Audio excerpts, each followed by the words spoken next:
We'll start with the easiest question to ask, but the hardest one to answer, which is why did you all start your business? What got you into this? What made you want to go through all the pain to actually get something started and to grow it? Anyone can start. Okay. So my story is a little bit circuitous because I had actually retired from a technology firm that I ran for 25 years and decided to come to Harlem to be a writer, and ended up in a bookstore. So it was close. I went into the bookstore because I thought, you know, this is a basic building block of life. This is something I really want to commit to, and I was a specialty bookstore, so I focused basically on the diaspora. So books that you couldn't find anywhere else, and I wanted to know how to connect the world through that. So I came out of retirement and started a bookstore in Harlem with some partners. One of my partners was Rita Ewan, who was the wife of Patrick Ewing, and Celeste Johnson, who was the wife of Larry Johnson, both Knicks players. So the bookstore we ran physically in its physical iteration for over 10 years. And last year we moved online. So that's the why and the how. A lot of people write books. So I had a program where I would invite all the top celebrities to come and sign at our bookstore. And the day that President Bill Clinton came, I think everybody knew our brand. And people started coming that way. So I went around about it in a different way, in creating sort of a big brand for people to come to and bring in the people that they wanted to see up close and personal in Harlem that they would never see otherwise, who would never come to Harlem otherwise. And so we went about it from a big brand point of view, and then it was a day-to-day of keeping those people coming even when the big brands were not coming. So it was about the customer service, it's about marketing, it's about connecting to the audience, and we did that once a week through our newsletters, letting them know what was happening. The wake-up call for me was when you move from the brick and mortar store to an online, people don't automatically come, and now we're ready to play in a territory that is dominated by high technology, and we aren't there yet. So getting customers now to come to our virtual store is really a big effort, and we haven't figured it all out yet. We spent a lot of time doing psychological tests, making sure this one reported to that one. They had a, you know, if you're a leader, you have a B. If you're a sitability person, you have a C. So we did all of that, and none of it worked. You know, so really, and you spend a lot of money on those tests as well. Really, what you have to do, I think, up front is sell the vision. Sell the vision of what it is that you're trying to accomplish, and let people know why it would make the world a better place. And I think that was very, very important for me, was to make sure that anything that I was going to do at this stage of my life was going to have some social impact and do something really good. And so selling that vision to your employees where they come on board, you certainly can't pay them what they would make in other situations. But you know, I have always thought pay was overrated sometimes. I know. You do? I think there's great value to intrinsic satisfaction and to all of those things. And I think once people buy that vision, you're going to do well enough anyway so that you can start beginning to close the gap. So I lead from a position of passion, and really that's what I'm about. And people behind me need to be passionate, even though they have to do their specific function. They all have to buy into the whole business. You're not going to get there overnight. It's going to be the long haul. And so you need somebody who's in there. So I tend to hire people who are in the foxhole with me, but people who are totally independent, who can think, okay, here is the vision, here is the goal, this is your role, this is mine, meet me at the finish line at 10:59 on December 18th. And those are the kinds of people I like to play with in what I'm doing. And it depends, again, on the business, you know. But running a technology firm was far different from running a bookstore, because in a technology firm, all our staff had master's or PhD degrees in computer science, et cetera, et cetera. And in a bookstore, most of them were high school graduates. And so when you look at them and you say, you start talking in big terms, they look at you like deer in the headlights. So you have to learn how to scale back yourself, you know, and meet your staff where they are.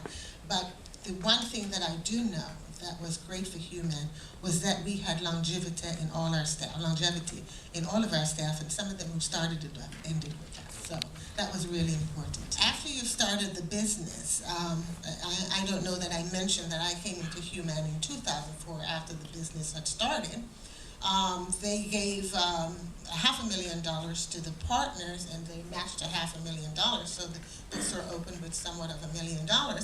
But if you're not a business person, you don't have an MBA, and you haven't come from somewhere else, and you're just starting out sort of, you know, on the ground, you don't know what kind of money you're spending. So they had a run rate, monthly run rate of about $100,000. The money was gone in 8 months. You know what I mean? And so, and there was no oversight, you know, as to how this money was being spent, and there was none of that.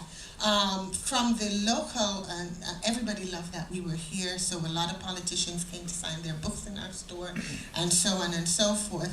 And I think in general, we got a lot of support, and we certainly got a lot of proclamations, but they definitely could do more to help.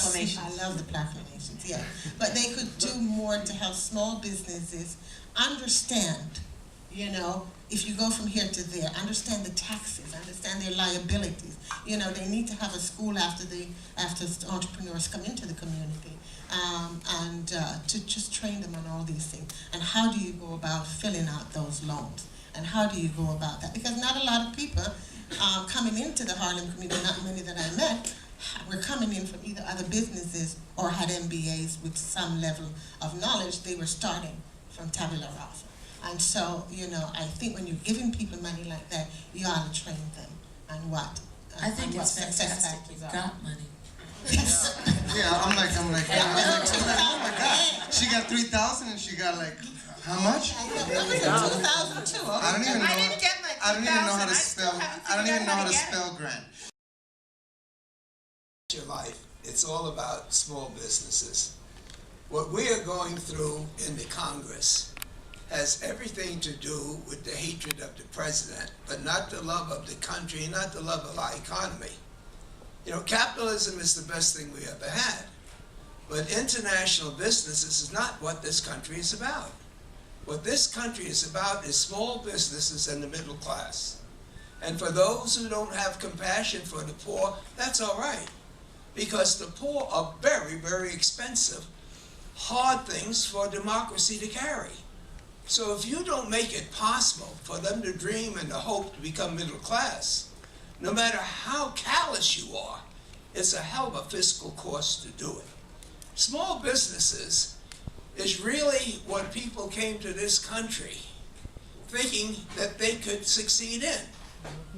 And it takes risk. And that is why we need an immigration bill, because only those people who have hope and dreams leave a country. But for those people that don't want them to come, basically it's because they have some Civil War idea that this country is just for Europeans.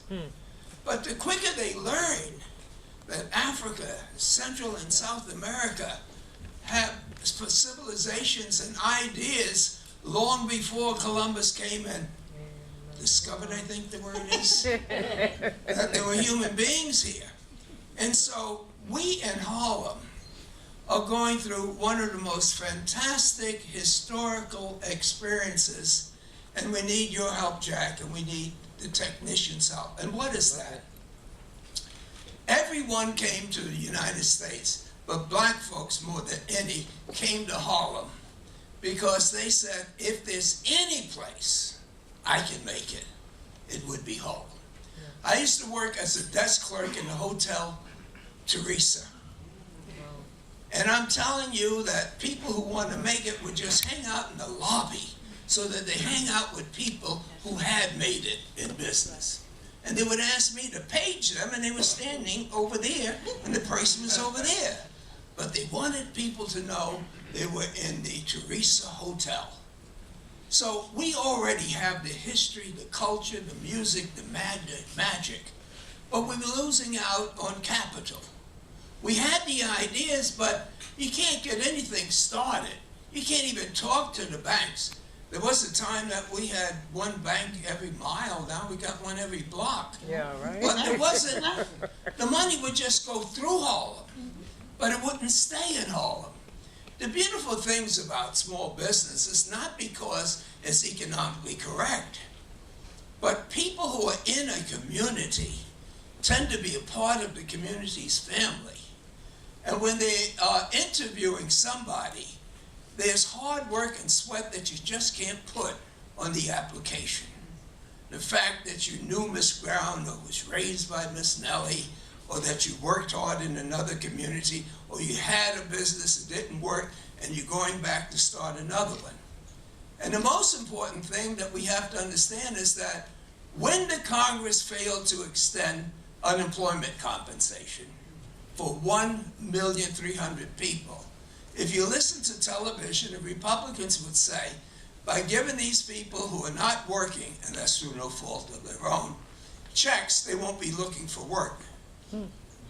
Well, that's mean enough, but it's Republican, I'll leave that alone. But the truth of the matter is, if 1 million people have nothing to spend during this time of the year, and you know they will spend it, where will they spend it? Will they be going to Time Warner? No, they'll be going to their local stores to buy the things that they want. And so it's not just fulfilling the needs of them and their family, but the local small places would be able to keep staff, to hire staff, to get inventory.